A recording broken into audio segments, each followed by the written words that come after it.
Hello students, in the previous video I taught you how to calculate capacitance due to a parallel plate capacitor using Laplace equation. Now we are going to calculate the capacitance due to a coaxial capacitor again using Laplace equation. So when you go for coaxial capacitor, what are the coordinates? What are the coordinates of a circle?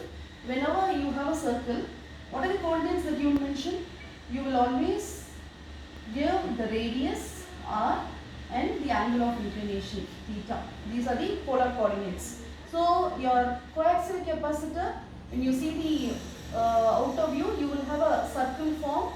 So the dimensions of a coaxial capacitor is always rho, phi and z. Okay. Now I have considered coaxial capacitor with inner radius A and outer radius B. And the potential here varies with respect to the radius rho.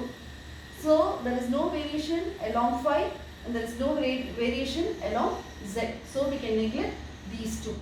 Now coming to the Laplace equation in cylindrical coordinate system, del square V is equal to 1 by rho, dou by dou rho, rho into dou V by dou rho plus 1 by rho square, dou square V by dou phi square. Dou, this is dou phi, okay, dou phi square plus dou square V by dou z square is equal to 0. There is no variation along phi and no variation along z axis, so these two terms can be neglected.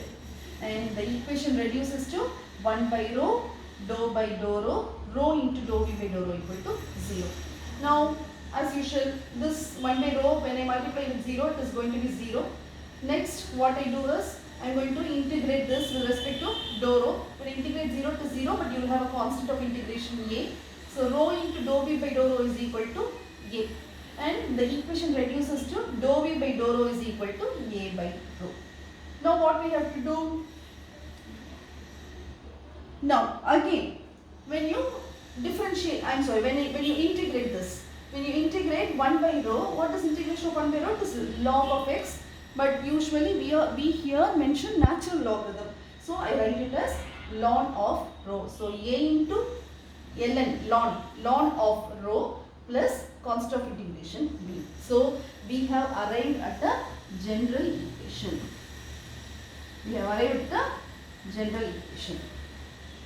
Now the next step is application of your boundary condition. What is the boundary condition?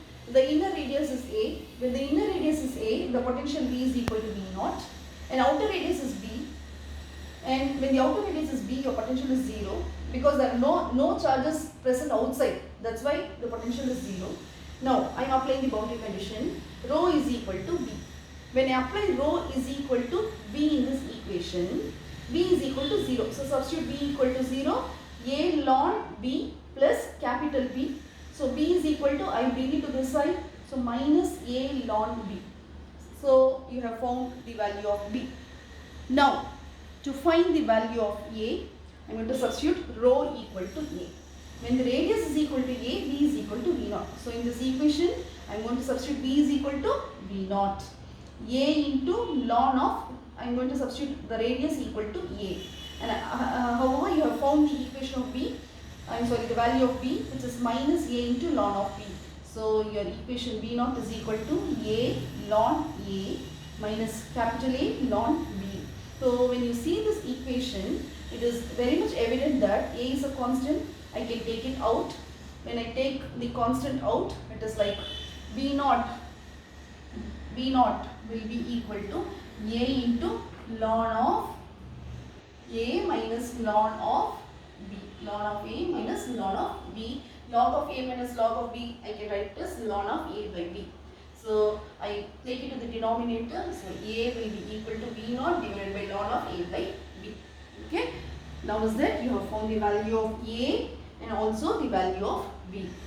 Okay. Substitute in this equation. A is equal to, what is A? V naught ln of A by B into, you have ln of rho. So ln of rho. So V naught ln of A by B ln of rho. And what is B? Minus A ln of B. What is my A again? V naught ln of A by B ln of B. So what is common? V naught ln of A by B is common. Here you have V naught ln of A by B. V naught ln of A by B. Take it out. What will be remaining? You will have rho ln of rho minus ln of B, which I can write it as ln of rho by B. See, this is common. This is common, so I am taking it out. When you take it out, what will I have? I have ln of rho minus ln of B, which I am writing this ln of rho by B. So your general equation B is equal to V naught ln of A by B ln of rho by B. Okay, I think so far so good. Now calculate E is equal to minus del V. You are going to calculate electric field. E is equal to minus del V. What is this? Potential gradient. Potential gradient, and here variation of potential is along rho, that is your radius. So I am not going to consider phi and z. So minus dou v by dou rho into a rho. What is v? V naught ln of A by B ln of rho by B.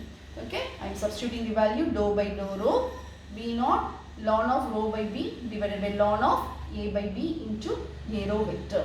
Okay, in this A is a constant, B is a constant, so V naught is a constant. I can take all those things out, and you will have a negative sign. I already told you in my previous video, negative sign signifies the direction of the potential is opposite to the direction of the electric field. So minus V naught divided by ln of A by B into, now coming to the integration part, we are going to integrate, we are going to differentiate with respect to rho. So when I differentiate this, first I will differentiate ln, then I will differentiate rho. So what is differentiation of log x? Log x is 1 by x. Here instead of x you have rho by b. So I will write as 1 by rho by b. 1 by rho by b. That's why I have got 1 by rho by b. And I am going to differentiate rho. When I differentiate rho, dou by dou rho into rho is 1. So I will get 1 by b. Okay. This b and this b will get cancelled, and your equation is V naught by ln of A by B, and this minus I can bring it here, and I can write this reverse into 1 by rho, which is equal to V naught divided by rho into ln of B by A into A rho. Ln of B by A into A rho. Pause. Now we have calculated the value of electric field, which is equal to V naught by rho into ln of B by A. The next step in the calculation of your capacitance is finding the electric flux density. You know the relationship between D and E. D is equal to epsilon into E. What is E? E is equal to V naught divided by rho into ln of B by A. Already we have found into A rho vector. Now I can write this as the surface charge density, rho s. So Q is equal to, how I can represent charge, since it's a surface, it is a surface geometry. I can write Q is equal to surface integral of rho s into ds. So what is rho s? Epsilon V naught rho into ln of B by A into ds. What is ds? ds is the area of the geometry. What is the area? What is the geometry we have considered here? It's a coaxial capacitor.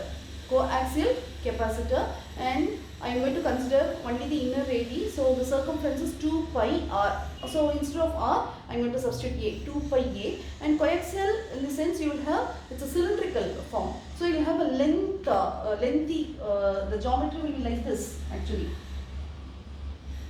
So this is your circumference. 2 pi a is the circumference with the length of the geometry. So the area is 2 pi a into L, which I have substituted here, 2 pi a into L. Epsilon V naught rho into ln of B by A, 2 pi a into L. So when this happens, only when rho is equal to A, only when your radius is equal to A, V is equal to V naught. If the radius is B, there is no potential. When there is no potential, no electric field. So we consider only the inner geometry, and instead of rho, I am going to substitute A here. So the equation reduces as Q is equal to epsilon V naught A into ln of B by A into 2 pi AL. Now this A and this A will get cancelled, and what remains? 2 pi epsilon V naught into L, 2 pi epsilon V naught into L ln of B by A, ln of B by A. So what is capacitance? Capacitance is Q by V naught. So bring this V naught down. So Q by V naught is equal to 2 pi epsilon L divided by ln of B by A. What is epsilon? Epsilon is the permittivity, which I can write it as epsilon naught into epsilon R. Epsilon naught is absolute permittivity, epsilon R is relative permittivity, and L is the length of the coaxial conductor, B is the outer AD, A is the inner AD. So your final capacitance value due to a coaxial capacitor is 2 pi epsilon naught epsilon R L divided by ln of B by A farads. Farad. I told you farad, the SI unit of capacitance is farad. It is a very large unit of capacitance and it has been named in order to honor Dr. Michael Faraday. Hope this video was useful and you people were able to understand the capacitance due to parallel plate capacitor and also due to coaxial capacitor. We have derived it using Laplace equations. Thank you.